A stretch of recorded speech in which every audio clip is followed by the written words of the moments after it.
Mummy जी, आप हर बात में मुझे टोकती क्यों रहती है? मैं गुड़िया की माँ हूँ। मुझे पता है उसे कैसे संभालना है। राधिका की आवाज आज पहली बार इतनी ऊंची हुई थी।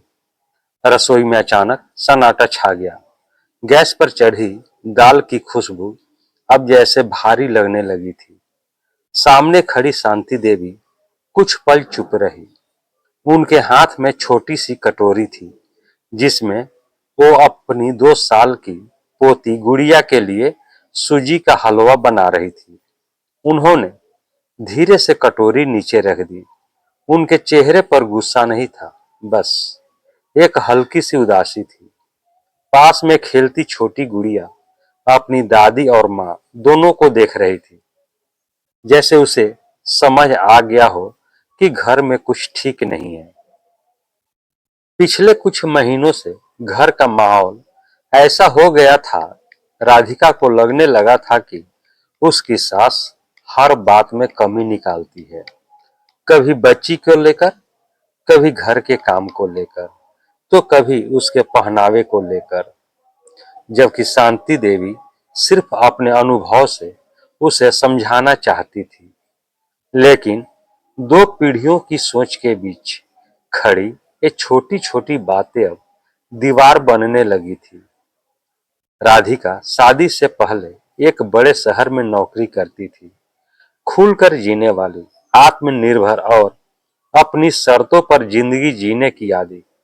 शादी के बाद जब वो इस छोटे से शहर और संयुक्त परिवार में आई, तो उसने खुद को बहुत बदलने की कोशिश की।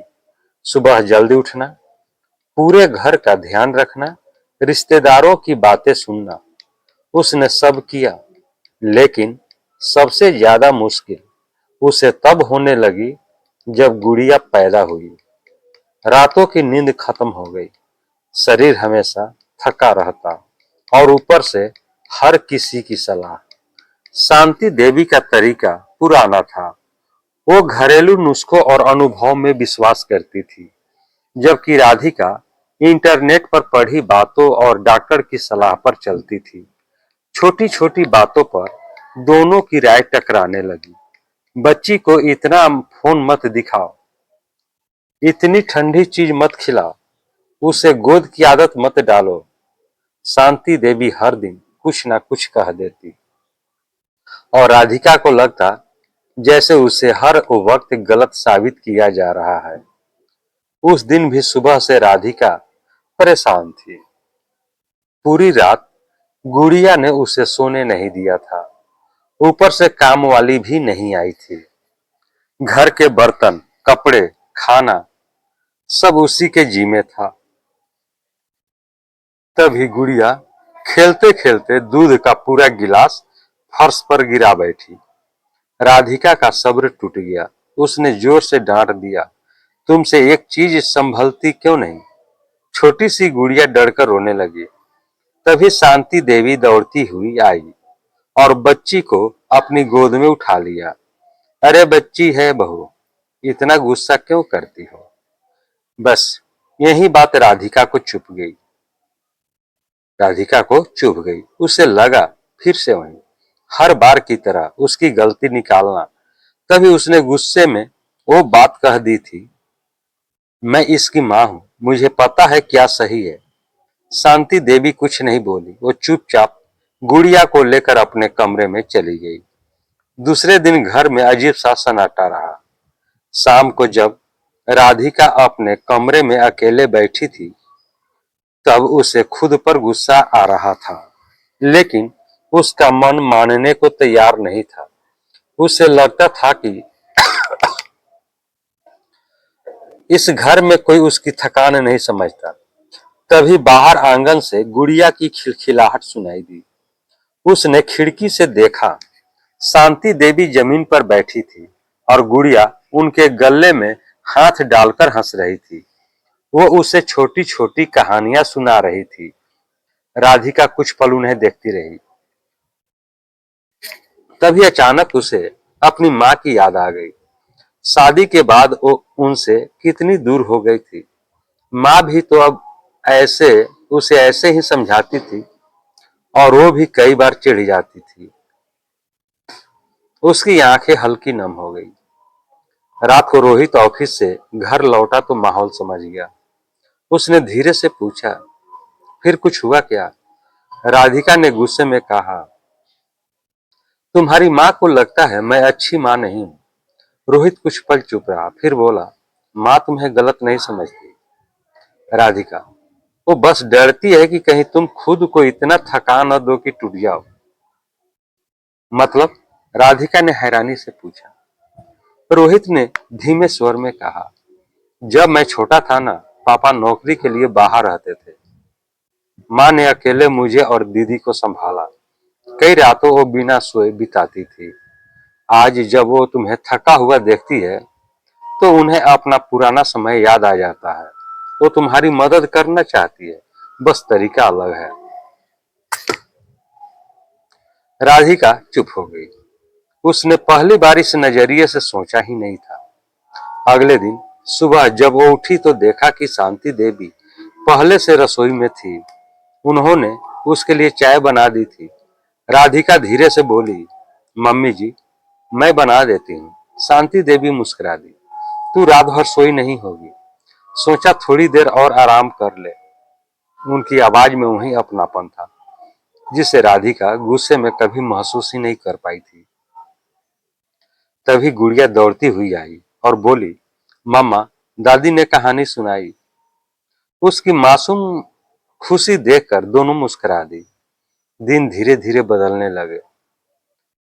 अब शांति देवी सलाह देती तो राधिका उन्हें सुनती भी थी, और शांति देवी भी हर बात थोपने की बजाय प्यार से समझाती थी। एक दिन मोहल्ले में किसी शादी का फंक्शन था। सब तैयार हो रहे थे। राधिका गुड़िया को संभालते संभालते खुद तैयार नहीं हो पा रही थी। तभी शांति देवी उसके कमरे में आई और बोली, ला, मैं गुड़िया को संभाल लेती हूँ, तू आराम से तैयार हो जा।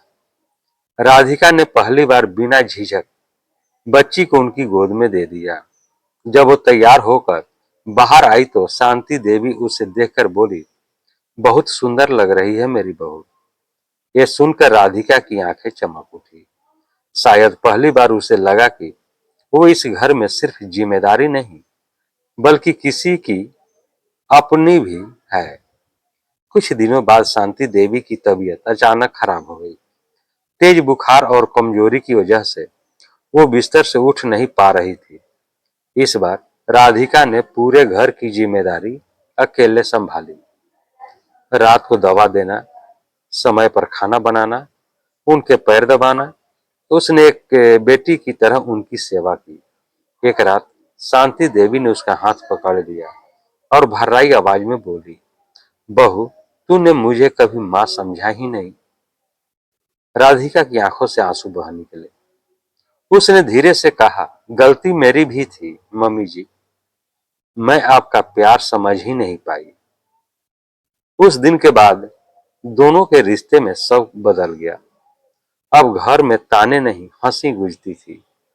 गुड़िया सबसे ज्यादा खुश थी क्योंकि अब उसकी मम्मी और दादी दोनों साथ बैठकर उसे कहानियां सुनाती थी।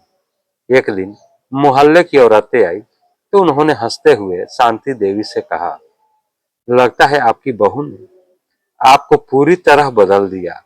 शांति देवी मुस्कुराई और बोली, नहीं, उसने मुझे नहीं बदला, उसने मुझे समझ लिया। पास खड़ी राधिका ये सुनकर भावुक हो गई। उसने आगे बढ़कर अपनी सास का हाथ पकड़ लिया।